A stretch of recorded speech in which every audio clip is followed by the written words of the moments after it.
My lake cabin, a rustic haven on the eastern shore of Clearwater Lake, Michigan, became the battleground for a war I never saw coming. Built by my grandfather in the 1960s, the two-story retreat was my sanctuary after a brutal divorce 8 months ago. As James Carter, an AI security engineer, I poured my soul into renovating the place, blending its vintage charm with cutting-edge technology. Little did I know, my peaceful refuge would soon be targeted by Vanessa Harper, the iron-fisted president of the local HOA, who thought she could seize my home for her own gain. She had no idea I'd rigged every inch of the cabin with traps that would turn her elegant fundraiser into a chaotic reckoning. It started on a serene morning as I sipped coffee on my deck, the mist rising off the lake. A sleek black SUV crunched up my gravel driveway, and Vanessa Harper stepped out, her designer heels clicking on my hardwood floors as she barged in without knocking. "Lovely morning, James," she said, settling at my kitchen island like she owned the place. Her polished blonde hair gleamed as she scanned the cabin, her eyes calculating. "I'm hosting a fundraiser for my mayoral campaign next Saturday, and this cabin is perfect, rustic, yet modern. My investors will love it." She wasn't asking, she was commanding. I kept my tone steady. "I appreciate the thought, Vanessa, but my cabin isn't available." Her smile tightened, a flicker of disbelief crossing her face. Vanessa Harper wasn't used to hearing no. "Have you read the HOA bylaws?" she said, as if lecturing a child. "Section 12.3 allows temporary property use for community benefit. My fundraiser qualifies." I nearly choked on my coffee. "This is my private property," I shot back. She stood, snapping photos with her phone, already measuring my deck. "As HOA president, I decide what's community benefit. We updated the bylaws 6 months ago. You were notified." After she left, I called Emma Larson, who ran the Lakeside Diner.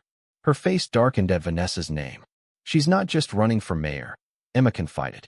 "She's working with Nathan Caldwell, a billionaire developer eyeing your land for a resort."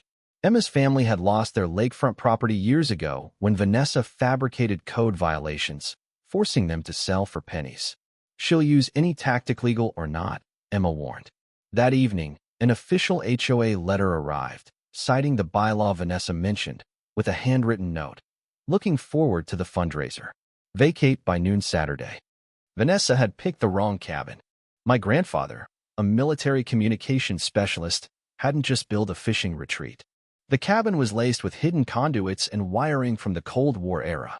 I'd turned it into a testing ground for my military-grade AI system, Sentinel, designed for security that bordered on obsession.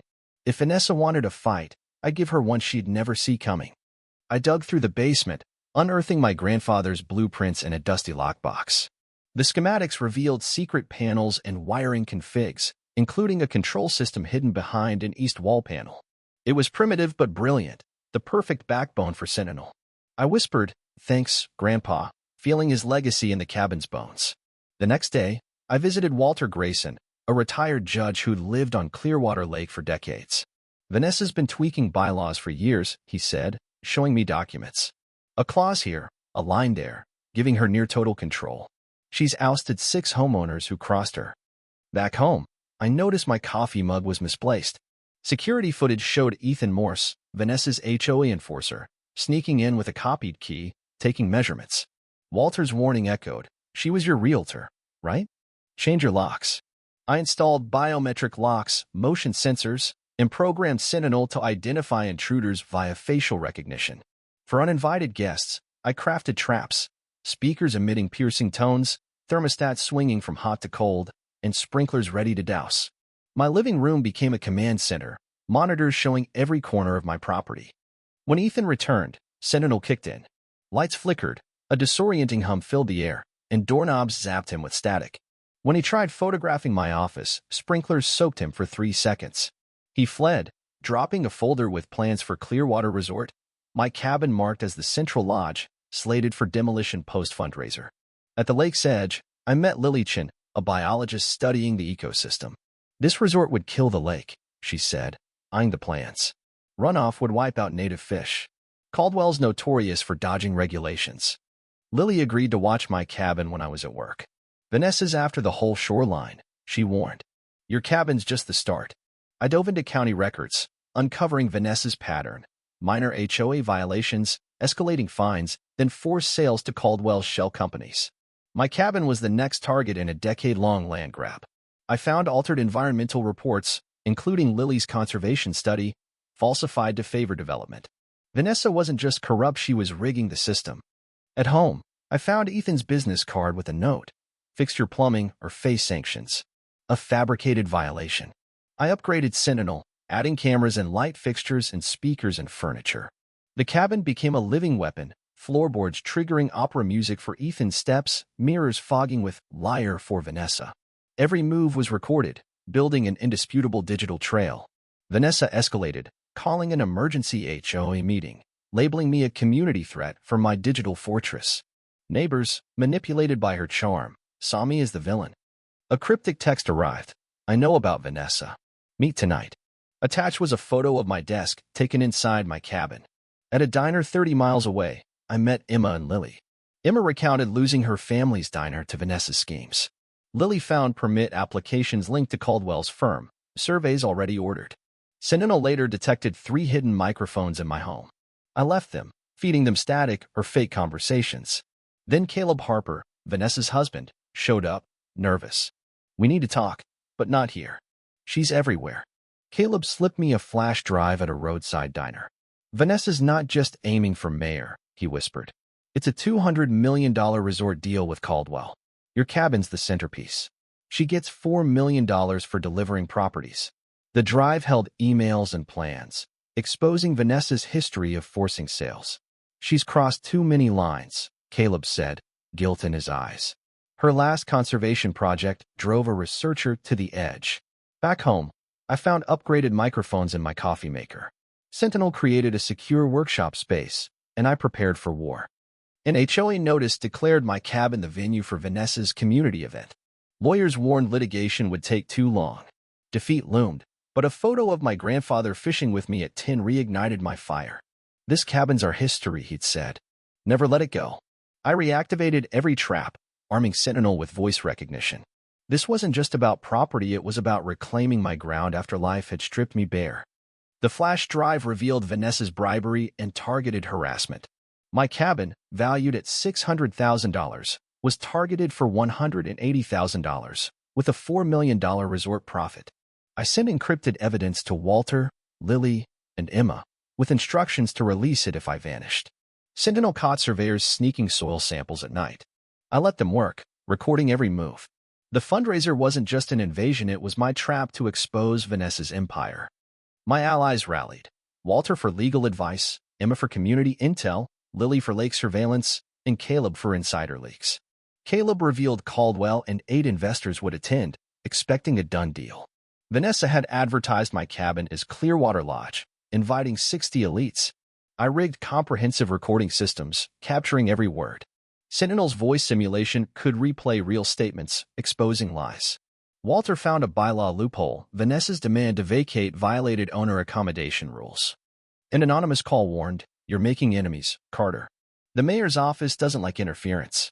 Vanessa threatened to cut senior services if Walter defended me. An intercepted email confirmed construction starting post-fundraiser. My cabin secured. But Sentinel was ready.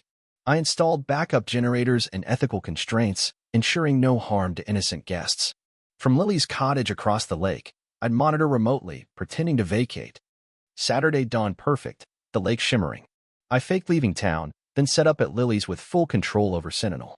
At noon, Vanessa's crew arrived, Ethan trailing. Floorboards blared opera at Ethan's steps, making him dance in confusion. Emma texted from her diner. Vanessa's sweating literally. By 4 p.m., luxury cars rolled in. Caldwell, silver-haired and smug, surveyed my land like it was his. Vanessa led him inside, pitching my cabin as the resort's heart. Traps escalated.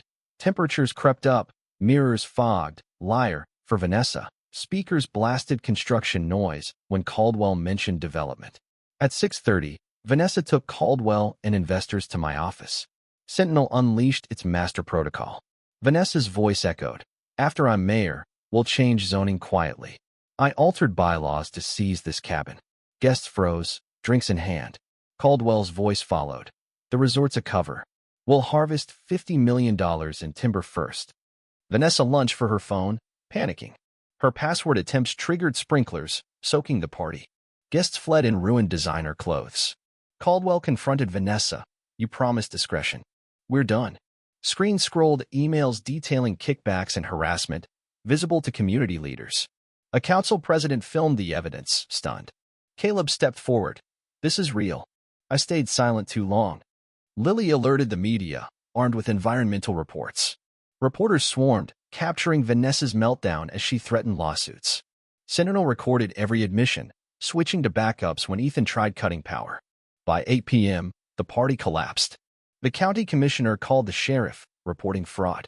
Vanessa sat alone, drenched, her empire crumbling as patrol cars arrived. I sent one last message to the TV, property rights matter. Truth matters. Sentinel handed all recordings to the police. The fallout was swift. Videos of fleeing guests went viral.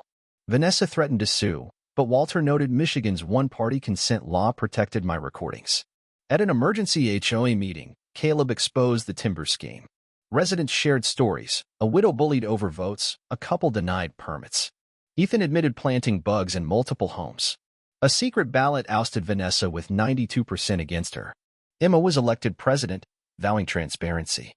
Lily's conservation project was approved, blocking development. Caleb divorced Vanessa, aiding state probes into her deals. Her mayoral bid collapsed. My cabin earned historical status, untouchable. Neighbors, once distant, became friends. We formed the Clearwater Homeowner Rights Alliance, educating others. Vanessa fled 80 miles away, her license under scrutiny. The resort was shelved, the lake protected. 6 months later, another HOA victim emailed for help. From engineer to trap expert, I'd sparked a movement. My grandfather's cabin, now monitoring the lake's health, stood as a beacon. Vanessa thought she could bully me, but she unleashed a community's wrath. Technology was my weapon, truth my ammo. Clearwater Lake taught me. The fiercest resistance makes the system expose its own rot, and sometimes, a single cabin can ignite a revolution.